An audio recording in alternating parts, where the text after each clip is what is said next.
Voltamos a apresentar o TV Câmara Entrevista, hoje falando sobre acesso à cultura. E para a gente poder consumir cultura, alguém precisa produzir. Você já parou para pensar no tamanho da equipe que tem por trás de um espetáculo, de um filme ou de um show? É muita gente, viu? Daqui a pouquinho a gente vai mostrar esses dados para vocês. E esse pessoal sentiu o impacto dessa crise que estamos passando.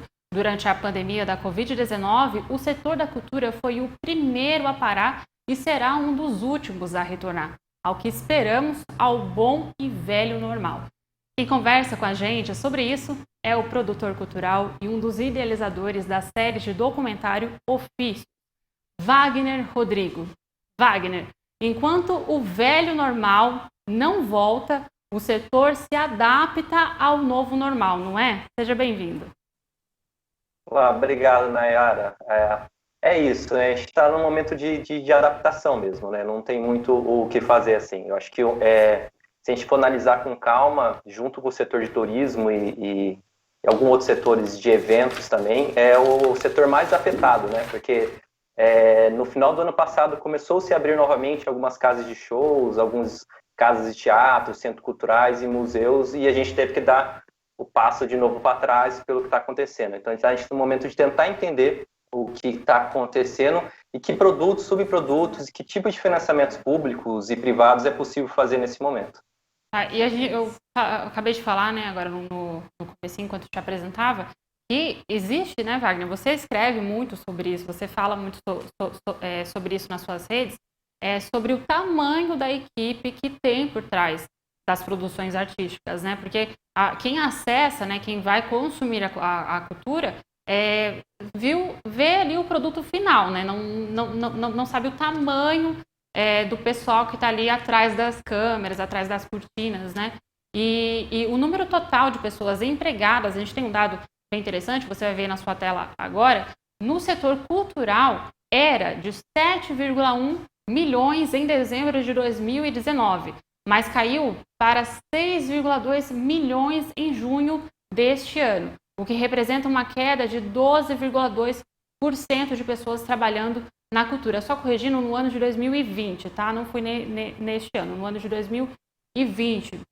Você vê aí na tela o número dessa diferença. Wagner, eu queria que você comentasse, né, falasse um pouquinho sobre esses dados, que é do painel de dados do Observatório Itaú Cultural, utilizando dados da PNAD, que é a Pesquisa Nacional por Amostra de Domicílios. Wagner, você atribui, né, você que está aí no dia a dia da realidade da produção artística, você atribui essa queda de 12,2% à pandemia?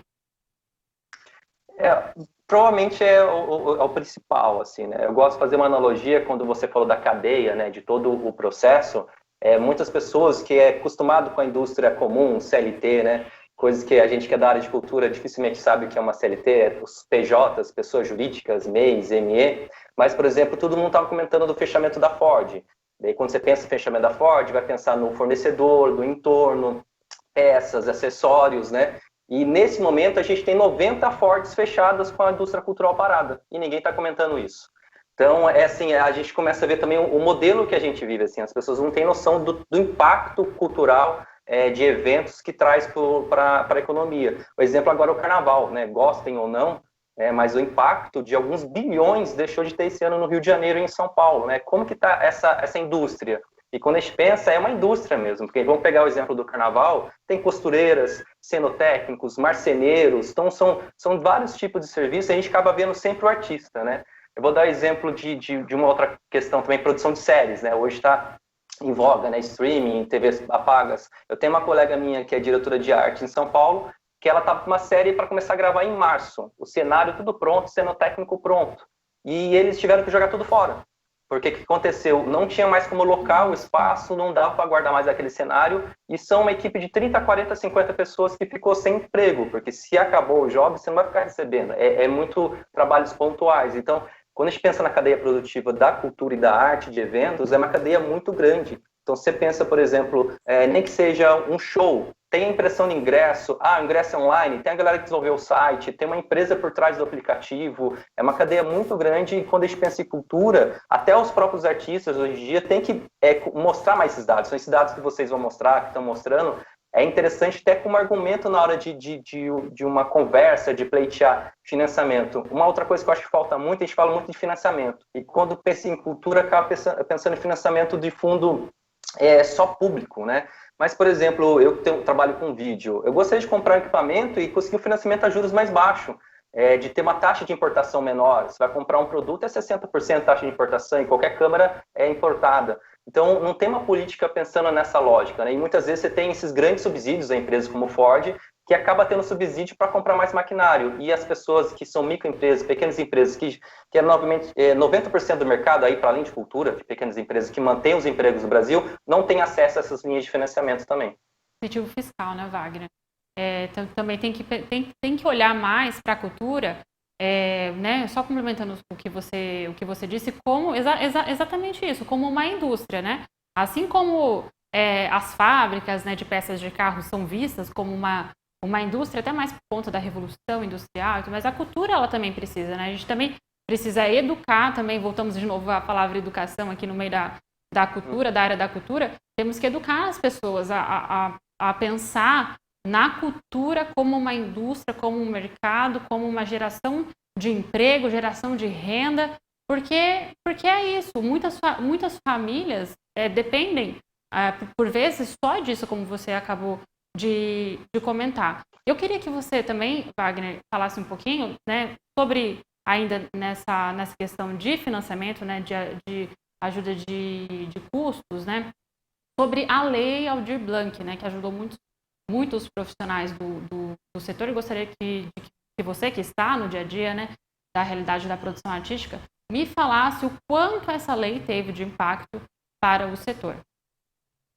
A lei emergencial de Blanc foi uma lei essencial para a classe artística do Brasil como um todo. Movimentou o Fundo Nacional de Cultura, e até para as pessoas entenderem isso, né, deve ver lá, teve o potencial de 2, 3 bilhões que deram para a cultura. Não, era uma verba que já estava no Fundo Nacional de Cultura, é uma verba que é para financiamento público de cultura, e chegou a pessoas, desde o auxílio emergencial de R$600, e chegou a cidades que muitas vezes o orçamento que veio pela Aldir Blanc é maior do que o orçamento de cultura que a cidade tinha.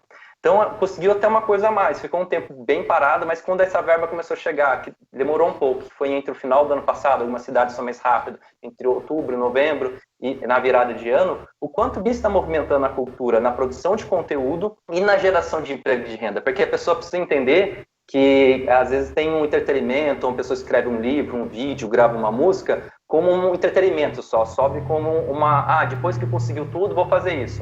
Mas quando a pessoa ganha esse dinheiro, ela não guarda no colchão.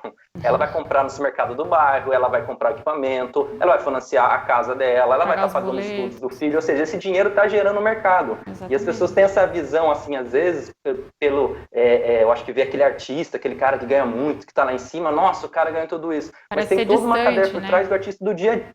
O artista do dia a dia, né? O quanto que isso está movimentando. Então, você pensar que uma cidade, por exemplo, pegar um exemplo, cidades aqui do Vale, por exemplo, Mareias, uma cidade de 4, 5 mil habitantes, que às vezes recebeu uma verba de 30, 40, 50 mil de culturas, nunca teve essa verba para o artista da cidade, para a manutenção de espaço. E quando a gente pensa, a gente pode ir para além desse espectro de cultura no sentido só de eventos e entretenimento, mas academias de dança estão sendo beneficiadas, casas de shows, outros lugares, e casas de shows, não estou falando casas de shows grandes, são lugares que são centros culturais que estão tendo essa manutenção. E se não fosse essa verba, muitos desses lugares estariam falindo, porque o aluguel tá mantendo. Eu tenho um colega meu que tem um espaço cultural e ele me falou que durante a pandemia não teve negociação com o dono do espaço, ele continuou pagando. Ele conseguiu manter alguns alunos com aula online, ele teve que se adaptar.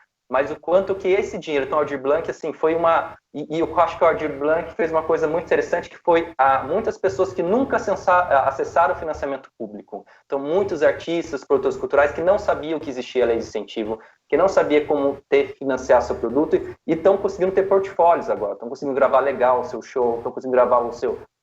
sua peça de teatro, contação de história, sua tradição cultural, então estão tendo registros, estão recebendo para isso, e agora tem esse portfólio interessante. Wagner, você acredita que essa lei do Aldir Blanc, ela ela pode sair desse caráter emergencial e talvez virar uma política pública? Então, na verdade, se a gente for pegar a questão do Fundo Nacional de Cultura, era para ser uma política pública, né? Então, foi uma forma de escoar esse dinheiro que estava parado no Fundo Nacional de Cultura. Mas o que é importante, assim, já existe o Sistema Nacional de Cultura, como existe o SUS, como existe o SUAS, que é da Ciência Social, que são sistemas únicos, né? E o problema é que o Sistema Nacional de Cultura nunca foi colocado em prática em toda a sua totalidade. As pessoas vão conhecendo só a Lei Rouanet, né? Mas tem um Fundo Nacional de Cultura que, por exemplo, Jacareí é um exemplo, outras cidades do Vale também, existe o Fundo Municipal de Cultura, né? Então, como que a gente faz para que o dinheiro do Fundo Nacional venha para o Fundo Estadual, que venha para o Fundo Municipal e que vire essa política pública? Eu acho que não necessariamente a Lei Aldir Blanc vai virar uma política pública, mas sim, talvez fazer o Fundo Nacional de Cultura existir. E como muitos artistas tiveram acesso, se eles começarem a se organizar e perceber que existe essa possibilidade de política pública, agora vai em suas cidades, no estado, se organizar para cobrar que tenham esse tipo de movimento, né? Então, vamos pegar o exemplo de Jacareí, foram 120, no mínimo, diversidades, então 120 pessoas acessadas, e dos bairros periféricos, centrais, artistas que já acessavam, artistas que nunca acessou. Então, eu acho de extrema importância que o Fundo Nacional de Cultura e principalmente os fundos municipais funcionem. Wagner, você comentou sobre o seu amigo, né, que para manter o espaço, né, dele, ele acabou optando por continuar as aulas no modo online. Essa foi a saída, né, para muitos setores durante essa pandemia, né? Acabou, alguns pesquisadores até disseram que a gente conseguiu adiantar 5 anos em 5 meses, né, aqueles 5 primeiros meses da pandemia no ano passado, por conta desse avanço do online, né? O setor da cultura não foi diferente, né? As lives, os shows, né? Tudo em modo online. Eu queria saber de você se, assim como a educação, né? Muitos pesquisadores e profissionais da educação estão prevendo aí um modelo híbrido para até o ano que vem, para até o ano de 2022. Você, como produtor artístico, você vê essa possibilidade para os artistas, esse modelo híbrido? Então, assim, eu acho que vai acabar sendo uma das únicas possibilidades, mas eu entendo que, ao mesmo tempo que eu acho que avançou, acho que a tecnologia como um todo, comprar aplicativo, streaming, assinar, internet, essas questões, a cultura está se adaptando, porque foi uma coisa que você está trocando o pneu com o carro andando. Então, por exemplo, as pessoas normalmente não pagavam 10, 20 reais, a gente tinha essa questão de formação de público ainda, de ir numa peça de teatro. E o quanto que a gente no dia a dia está entrando numa sala de Zoom e está pagando 20, 30 reais para assistir uma peça de teatro independente. Então tem vários níveis, né? Tem aquela live patrocinada por uma grande cervejaria, que a equipe às vezes nem é muito grande, e esses caras vão continuar ganhando dinheiro que tem visibilidade.